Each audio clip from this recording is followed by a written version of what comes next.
Sometimes we believe that being a good person means we can change everyone we meet, that love can heal any wound, that patience can change any person. Everyone wants to think that kindness is a magic power that turns a cold heart into a warm one. We often ignore the warning signs because we want to be the hero of the story.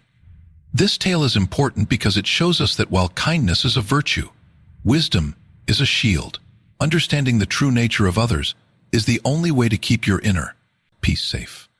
Let us walk down a quiet path where a simple choice changed a man's life forever. A long time ago, a man was walking through a forest during a very dry season. The sun was hot and the ground was covered in brown leaves. Suddenly, he saw smoke rising from a small valley. He hurried closer and saw that a ring of fire had surrounded a single ancient tree. High up on a branch of that tree, trapped by the rising smoke, sat a large and colorful snake. The snake looked down at the man with wide, pleading eyes. It did not hiss in a scary way, but instead made a soft, sad sound. The man felt a deep pity in his heart. He knew the snake was in danger, but he also knew that snakes could be very dangerous to humans. "Please, traveler," the snake spoke in a calm, gentle voice. "The heat is growing and I have nowhere to go. If you do not help me, I will lose my home and my life. Please lift me down to the green grass across the path. I have been on this branch since morning watching." Travelers passed by. Some threw stones at me. Others laughed at my fear. But you stopped. You looked at me not as a monster, but as a living soul. That alone tells me you are different from all the rest. The man hesitated. He stood at a distance and replied, "I have a kind heart, but I am not foolish. If I reach for you, you might use your strength to hurt me. That is what your kind does." The snake shook its head slowly. "How could I ever hurt the person who gives me a second chance at life?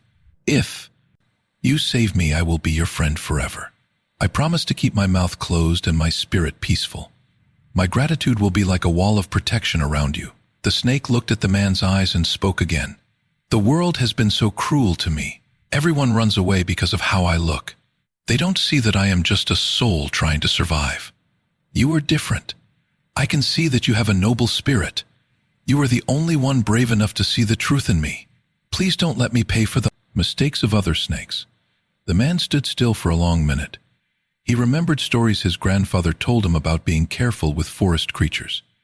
His mind told him to walk away and stay safe.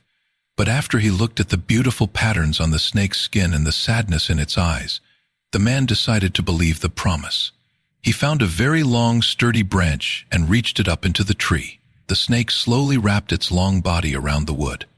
The man opened his thick traveling bag and invited the snake inside. He carried the bag carefully, walking away from the heat and the smoke.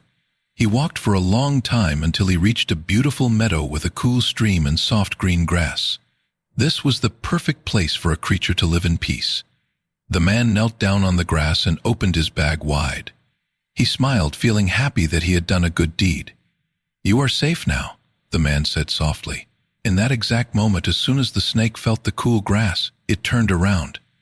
Without a second of hesitation, it lunged forward and tapped the man sharply on the hand. The man jumped back, feeling a sudden chill run through his arm. He looked at the snake, not with anger, but with a heart that was breaking from disappointment. He felt weak and sat down on a rock. "Why?" the man asked, his voice trembling. "I was the only one who stopped to help you. Everyone else walked past, but I stayed. I carried you in my own bag, close to my chest, protecting you from every spark and stone. I saved you from the fire. You gave me your word that you would be different. You looked into my eyes and promised. I believed you. I chose to believe you. Why did you break your promise?" The snake began to slither away into the tall weeds, its body moving like a ribbon in the wind. It stopped for just a moment and looked back at the man. "You are a good man," the snake said calmly. "But you forgot one thing. I am a snake. Even if you save me from 1,000 fires, my nature does not change. I did not bite you because I am angry. I bit you because that is what I am.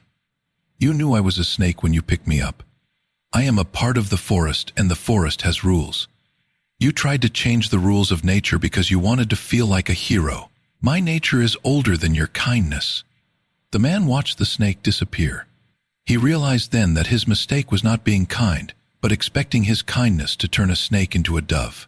He felt a deep heaviness in his chest, not just from the snake's touch, but from the realization that his hope had been a lie. He had traded his safety for a promise that was never meant to be kept. We often act like the traveler in our own lives. We meet people who have a history of being unkind or dishonest. We see the fire in their lives. Maybe they are lonely or they have problems and we want to save them. We tell ourselves, they will be different with me because I am so nice to them. We must understand that some people use their problems to attract helpers. They show you their fire so that you will pick them up, but they don't want to change. They just want to be safe enough to act like themselves again. When you try to fix a person who is prone to betrayal, you are not being a healer. You are being a victim. Real kindness requires wisdom. You can be a good person and still say no to someone who is dangerous to your peace. People show us who they are very early on. If someone speaks poorly of others, they will speak poorly of you. If someone takes without giving, they will take from you too.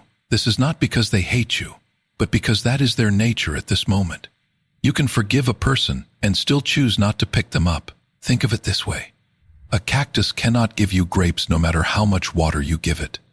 A cactus is meant to be a cactus. If you hug it, you will get hurt. This doesn't mean that cactus is evil, but it does mean you should not expect it to be soft. To find grapes, you must find a grapevine. To find trust, you must find someone whose nature is to be truthful. If this story touched your heart, please help us grow by clicking the subscribe button. It is a small click for you, but it helps us share these lessons with the world.